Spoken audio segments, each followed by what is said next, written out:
Bismillahirrahmanirrahim. Assalamualaikum warahmatullahi wabarakatuh.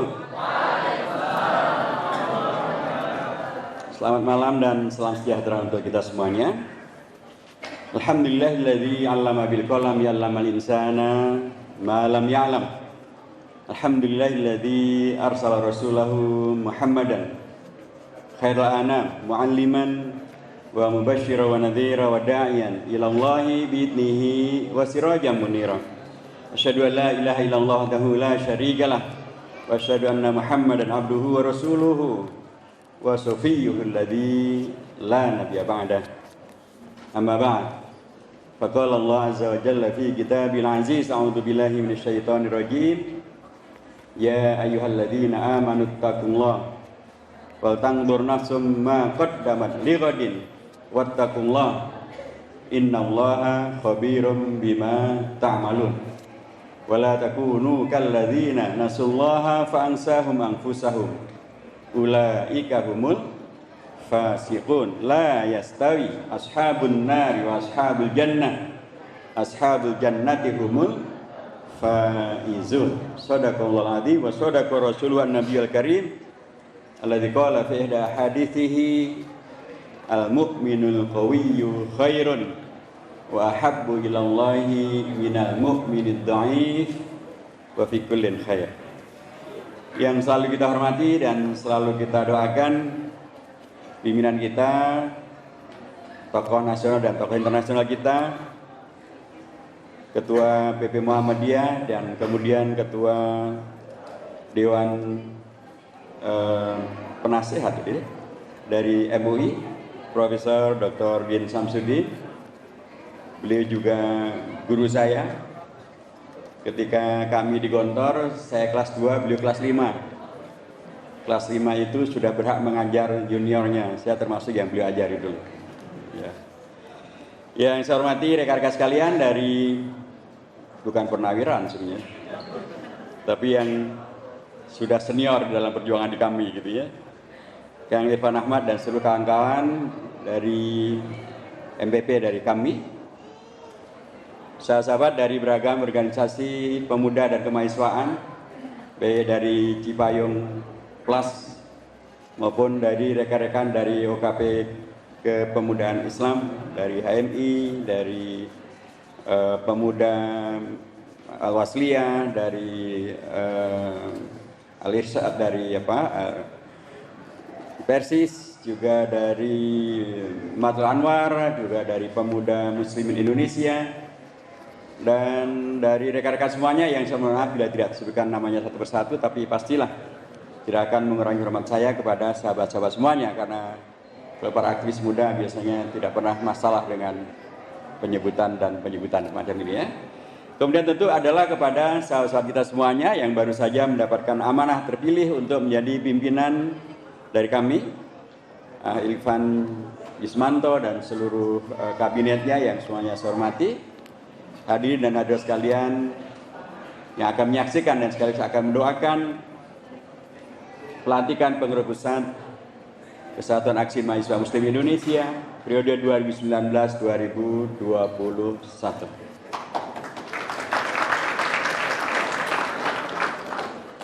Pertama tentu kita bersyukur pada Allah Subhanahu wa taala, alhamdulillahirabbil alamin, karena karunia Allah yang diberikan kepada kita semuanya, wabil khusus kepada keluarga besar daripada kami, memang sangatlah luar biasa. Umur kami sudah berbilang menjelang 20 tahun ya. 22 tahun. Tapi terus bisa mengembangkan diri dan bisa menjaga diri dan terus bisa meluaskan relasi, korelasi dan sekaligus peran dan aksinya, sehingga kami sekarang berada di 30 provinsi, dan itu adalah menandakan bahwa kami memang melakukan aksi-aksinya efektif untuk kemudian bisa diterima oleh masyarakat secara lebih luas.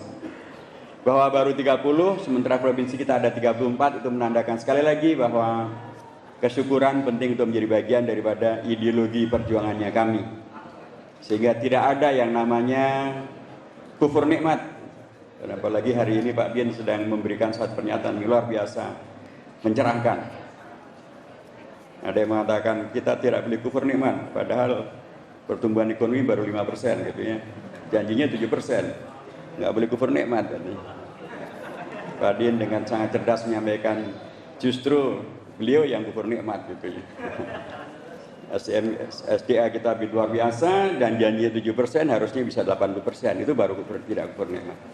Tapi saya menegaskan sekali lagi, akidah syukur adalah menjadi bagian yang dipentingkan dalam posisi di mana kami dengan sejarahnya, dengan cita-cita besarnya memang menghendaki dan mengharapkan agar dia betul-betul menjadi seperti yang tadi diingatkan oleh Prof. Din, betul-betul dalam dirinya ada komitmen untuk menjadi muslim yang sejati, tapi sekaligus juga komitmen untuk melanjutkan dan mengawal cita-cita proklamasi kemerdekaan Indonesia. Dan itu tidak akan terjadi bila kemudian yang muncul adalah logika, semangat, akidah yang justru adalah menghadirkan kekufuran, lawan daripada kesyukuran. Yang kedua, tentu kita harus selalu menyampaikan selawat dan salam kepada Nabi besar Muhammad SAW. Tentu ini bukan karena NU atau tidak NU, tapi ini adalah bagian daripada yang merupakan tradisi di kalangan Islam Sunni, yang merupakan kelanjutan daripada apa yang telah Rasulullah syariahkan. Karena dengan ini kita meyakini bahwa perjuangan dan atau peran serta yang akan kita lakukan, yang akan dilakukan oleh kami, sesungguhnya tidak berangkat dari kosong, tidak berangkat dari suatu hal yang spekulatif, tidak berangkat dari suatu hal yang ujung akhirnya tidak jelas, tapi kita berangkat dari sebuah keteladanan yang diberikan oleh Nabi besar Muhammad Sallallahu Alaihi Wasallam. Menjadi Muslim yang sejati pastilah akan berangkat dari akidah ini. Tidak ada kemudian seorang Muslim yang meyakini bahwa pemahaman yang paling baik terhadap Al-Islam, gerakan yang paling sukses ketika menghadirkan Al-Islam, tidak ada Muslim sejati yang mengatakan itu pastilah bukan teladannya Rasulullah. Semua kita bila membayangkan segala yang terbaik tentang Islam, maka pastilah kita merujuk kepada keteladanan Nabi besar Muhammad Sallallahu Alaihi Wasallam. Yang ketiga, tentu kita semua menyampaikan selamat dan tahniah kepada sahabat-sahabat kita dari kami yang telah melaksanakan amanahnya, Bang atau Irfan Ahmad Fauzi dan seluruh kabinetnya. Jazakumullah khairan telah melaksanakan amanahnya. Dan tadi Bang Prof. Din mengingatkan bahwa 2 tahun yang lalu kami juga diundang untuk menghadiri pelantikan ini, dan hari ini kita diundang untuk menghadiri akhir masa jabatan gitu ya. Tapi sekaligus juga menghadiri pelantikan dari saudara-saudara kita yang baru. Kita sampaikan jazakumullah khairan atas kesediaan antum, rekan-rekan semuanya, ikhwan-ikhwat semuanya, pimpinan daripada kami untuk kemudian melanjutkan amanah perjuangan, amanah kepemimpinan.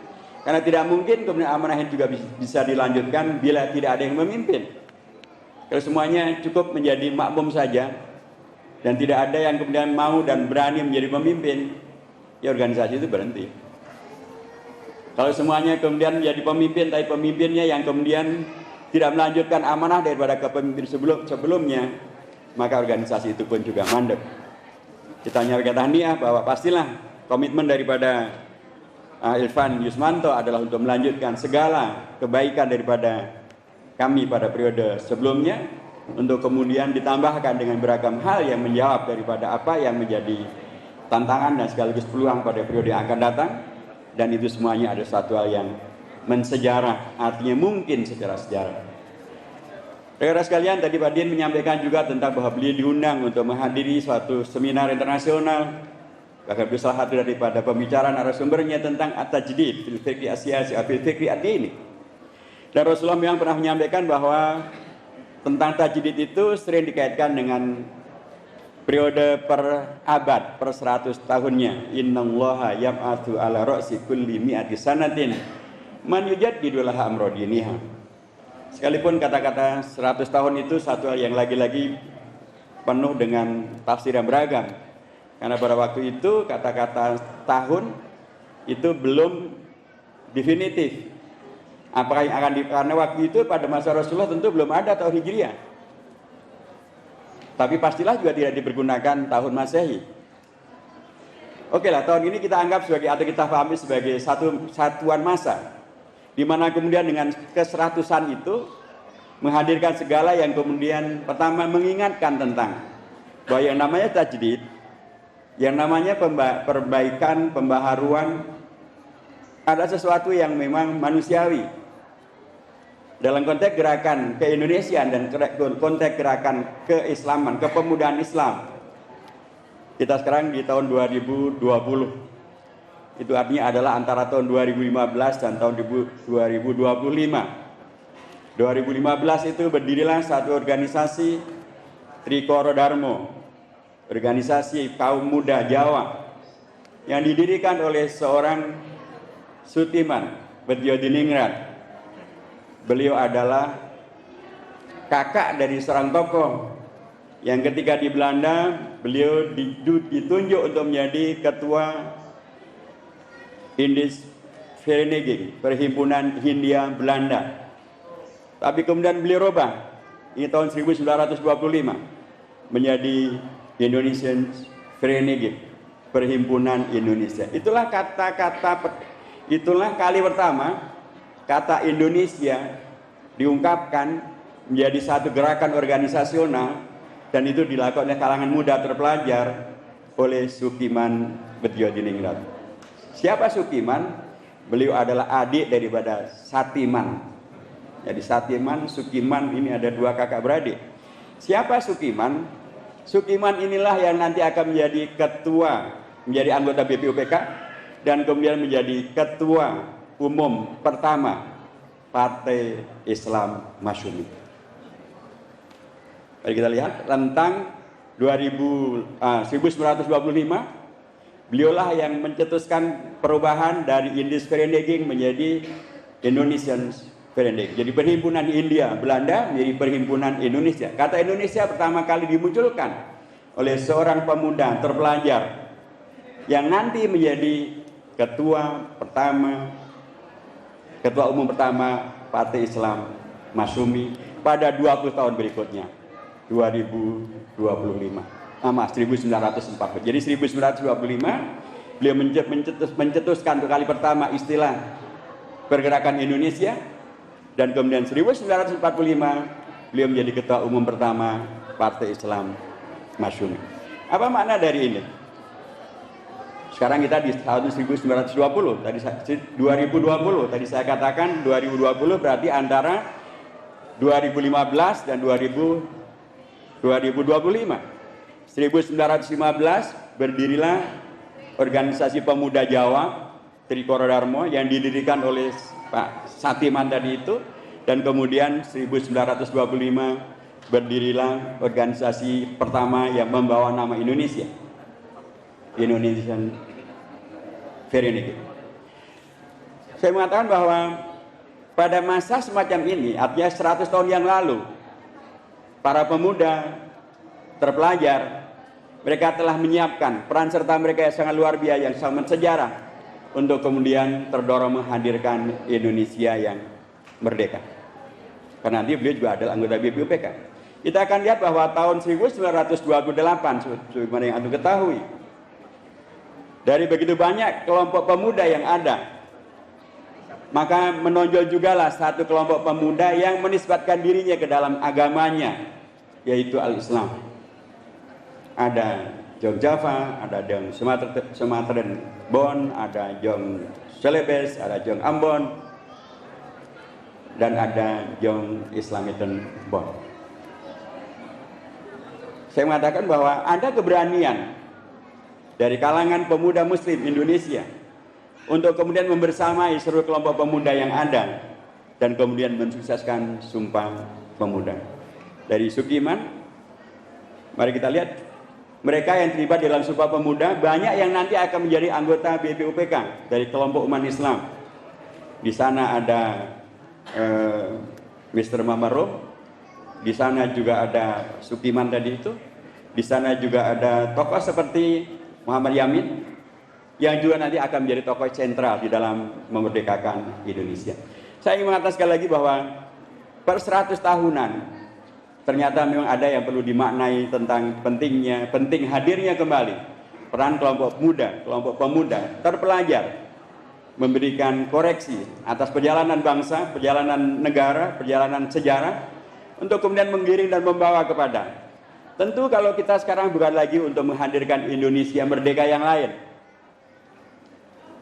Tugas daripada pemuda pada masa sekarang adalah sebagaimana yang telah antum ikrarkan sendiri, adalah untuk mengawal dan menjaga cita-cita Indonesia merdeka. Dan cita-cita Indonesia merdeka, saya sering sampaikan, seringkali kemudian terdistorsi dengan bahasa yang tadi disampaikan, ada penghadap-hadapan antara keislaman dengan kepancasilaan, antara keislaman dengan keindonesiaan. Saya sering sebut dalam dua ungkapan yang lain juga, yaitu seringkali yang terjadi adalah ada yang kemudian masuk ke dalam kelompok Islamofobia, tapi ada yang masuk ke dalam kelompok Indonesiafobia. Kedua-duanya adalah suatu kondisi di mana kesejarahan per 100 tahunan ini tidak difahami dengan baik dan benar.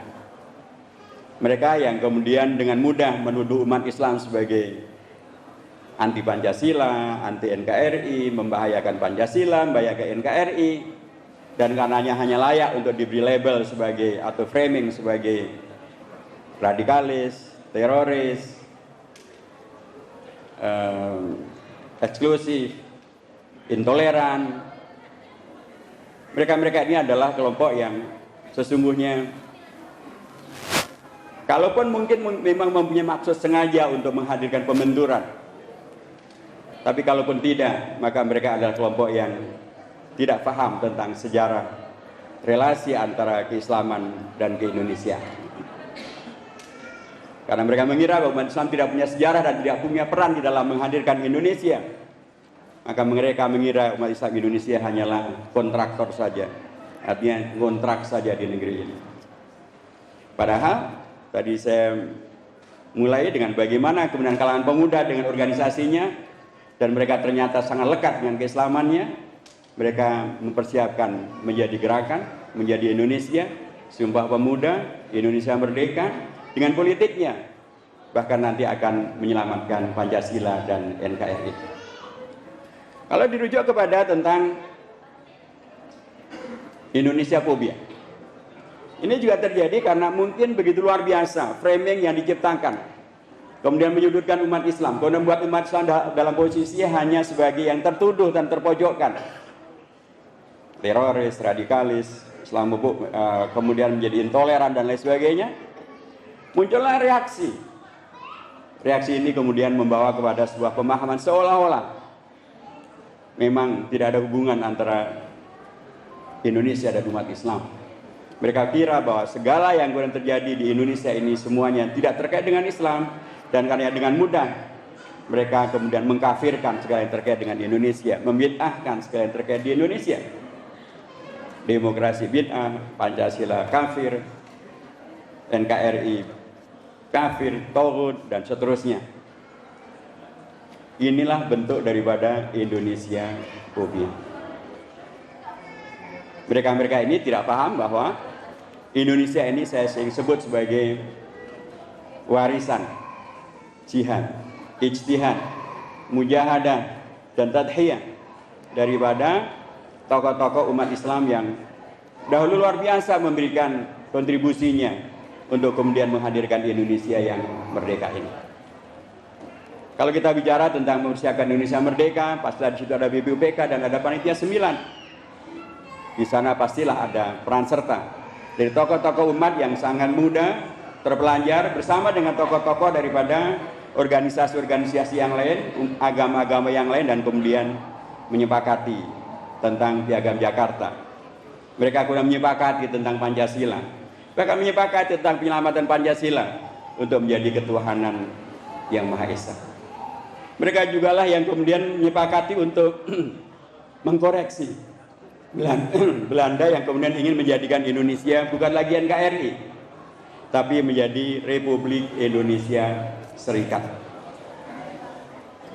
Seringkali ungkapannya adalah NKRI harga mati, tapi seringkali kemudian umat Islam dituduh menjadi seolah-olah umat Islam yang membelah NKRI, membahayakan NKRI. Padahal yang menyelamatkan NKRI ini adalah tokoh umat Islam, Muhammad Natsir, melalui mosi integralnya pada tanggal 3 April tahun 50 Indonesia yang tadinya hanya disebut sebagai Republik Indonesia Serikat, sehingga diakui Belanda pada tanggal 27 Desember 1949, kemudian menjadi suatu hal yang baru, bukan suatu hal yang sesuai dengan cita-cita Indonesia merdeka. Indonesia ingin merdeka tidak untuk menjadi negara kerajaan, tidak untuk menjadi negara federalis, tapi untuk menjadi negara kesatuan Republik Indonesia. Siapa yang mengembalikan Indonesia menjadi NKRI? Itulah tokoh umat Islam, Muhammad Natsir, dengan mosi integralnya 3 April tahun 50, dan kemudian pada tanggal 17 Agustus tahun 50 diproklamasikanlah NKRI. Jadi sebagaimana dinyatakan oleh Bung Hatta, Indonesia sesungguhnya mengenal 2 kali proklamasi. Proklamasi menjadi negara merdeka 17 Agustus tahun 45, dan proklamasi menjadi NKRI 17 Agustus tahun 50. Memahami tentang adanya relasi yang sangat kuat menjadi Indonesia dan menjadi Muslim, dan tidak adanya keterbelahan antara menjadi Muslim dan menjadi Indonesia, menghilangkan Islamophobia dan menghilangkan Indonesia fobia menjadi satu. Bahwa kita adalah Indonesia dan Muslim, Muslim dan Indonesia. Bila kita Muslim dan agama yang lain kemudian bersamanya, itulah bagian daripada yang penting untuk dijadikan sebagai pijakan untuk mengawal cita-cita Indonesia merdeka. Sebab Indonesia yang sangat luas ini,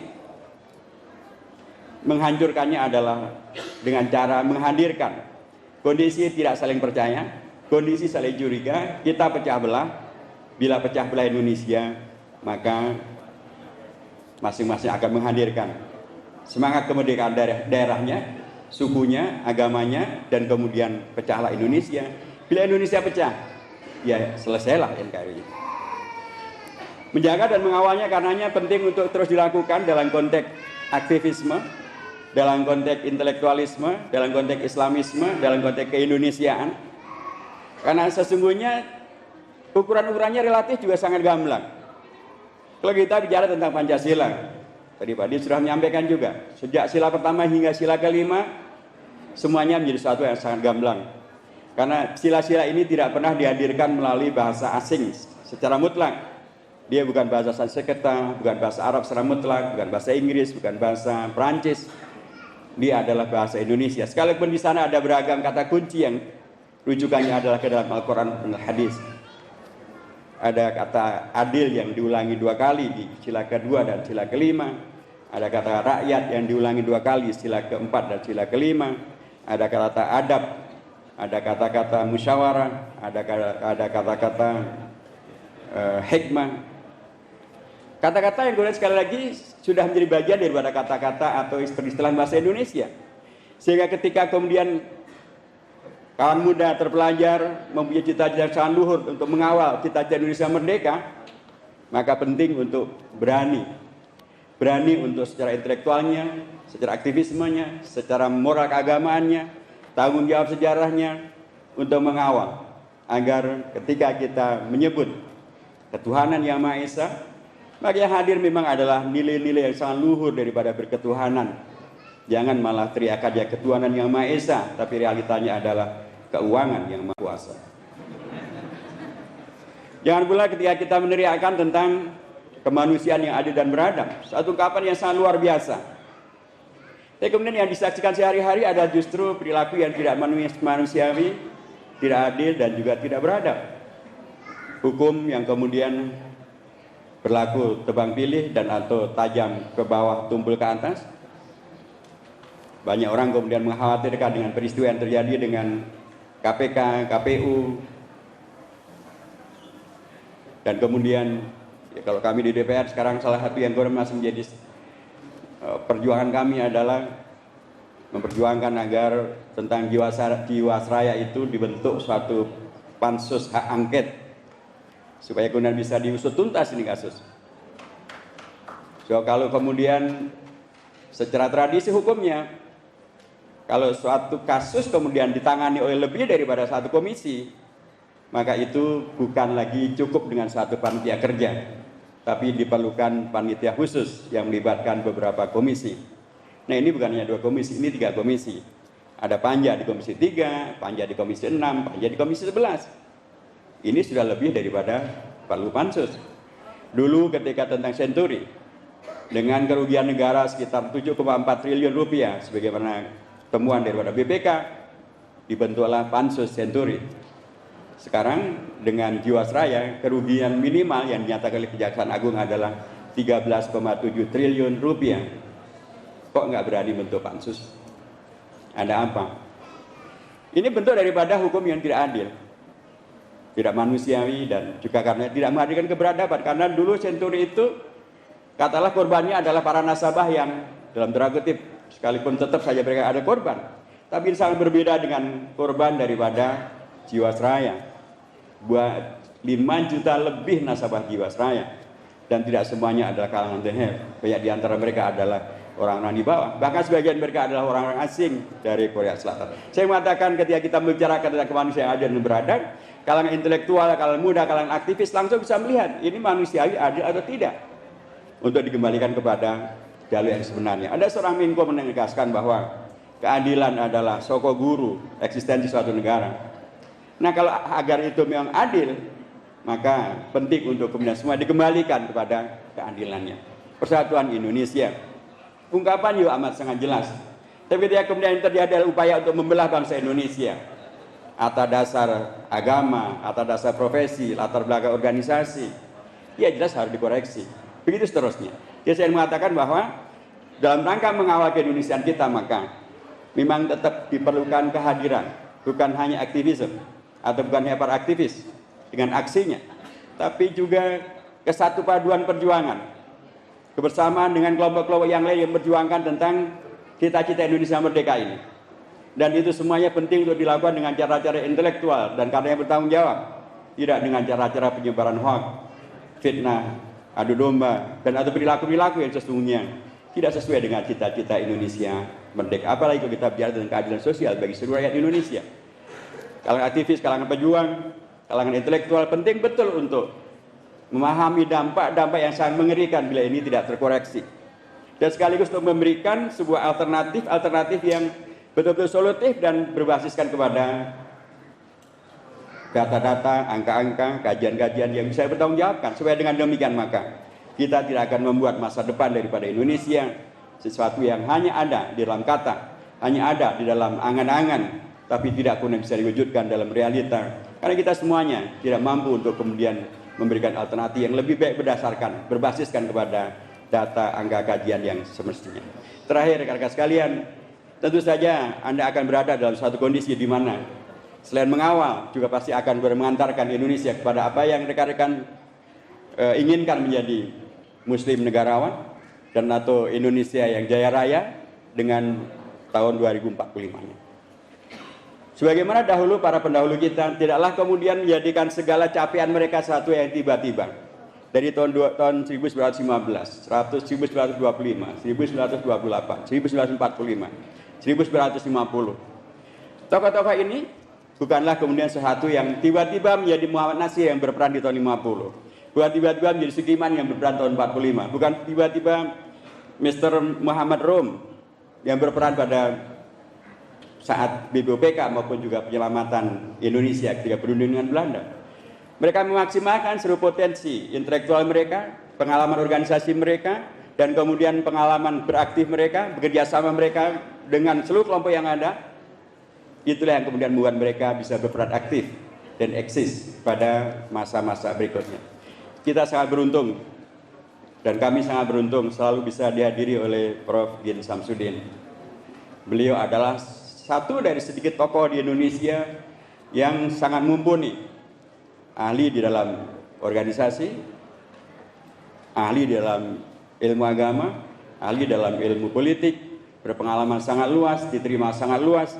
Kawan beliau dari seluruh kelompok selalu ada, dan beliau komitmennya tentang keindonesiaan dan keislaman dan kemanusiaan sangatlah diyakini dan sangatlah diunggulkan dan sangat apresiasi. Kami sangat penting untuk semakin banyak mengaji dari beliau. Dan saya berharap Pak Din berkenan juga untuk memberikan banyak kajiannya kepada adik-adik kita di kami ini. Karena memang kalau kami tadi diartikan bahwa kami semua adalah omnigontor, maka ada satu komitmen besar yang sedang terjadi di Gontor, yaitu untuk melakukan tauris, mewariskan seluruh kebaikan-kebaikan, pengalaman-pengalaman, komitmen-komitmen, keunggulan-keunggulan, dan segala yang Tuhan Allah berikan pada generasi yang lebih senior untuk kemudian diwariskan kepada yang lebih junior. Banyak yang kemudian ya, tokoh-tokoh semuanya, begitulah Sunatullah sudah pada berganti. Kemarin Gus Solah wafat, sebelumnya tokoh yang lain-lain juga sudah wafat, dan banyak yang kemudian menjadi hilang. Sebelum kemudian Allah memanggil semuanya, sangat penting untuk kami cepat mengaji, cepat belajar, cepat mengambil pelajaran dan pengalaman, supaya kemudian segala kebaikan ini bisa ditindaklanjuti dan dihadirkan menjadi pengalaman dan diwariskan kepada generasi-generasi yang akan datang, supaya menjadi muslim negarawan, menghadirkan Indonesia yang jaya raya, akan selalu bisa diwujudkan. Selamat untuk kami, selamat untuk pimpinan kami, selamat melaksanakan amanah. Kita mendoakan suksesnya antum semuanya, dan penutupannya memang untuk semuanya bisa melalui jalur Ormas, Orpol, NU, Muhammadiyah, PKS, maupun juga partai-partai yang lain. Intinya, wassalamualaikum warahmatullahi wabarakatuh.